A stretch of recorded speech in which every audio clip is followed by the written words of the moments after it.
Le rotomoulage est un procédé de transformation des matières plastiques. Il est utilisé pour réaliser des pièces creuses de petite ou grande dimension, de forme simple ou complexe.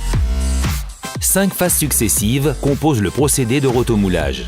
Avant de commencer, il est nécessaire de préparer la matière plastique qui se présente sous la forme d'une poudre d'une granulométrie spécifique. Cette préparation sera prépondérante pour définir la couleur, la quantité de matière nécessaire et apporter certaines propriétés au produit fini à l'aide d'additifs. Le moule est généralement formé de 2 parties, une fixe et une mobile. La première est remplie de poudre de plastique et la seconde vient fermer le tout. Le moule tourne alors sur 2 axes afin de répartir la poudre de façon homogène sur l'ensemble des parois.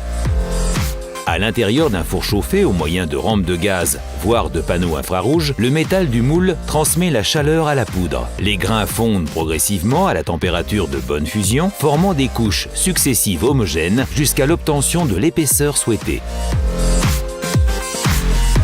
Alors que la rotation continue, le moule est refroidi à l'aide d'air frais et ou de brouillard d'eau.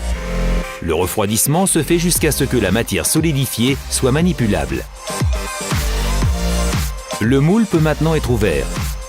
On soulève la partie mobile et on extrait la pièce. Elle est alors prête pour la finition ou l'assemblage. Les pièces rotomoulées sont identifiables au quotidien et se retrouvent dans de multiples secteurs. L'agriculture, l'assainissement, l'éducation et les jouets,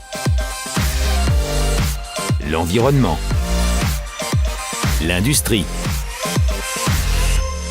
le mobilier et la décoration, la santé et sécurité, le sport et loisirs comme le nautisme, le transport et l'urbanisme. Pour en savoir plus sur cette technique, rendez-vous sur www.rotomoulage.org.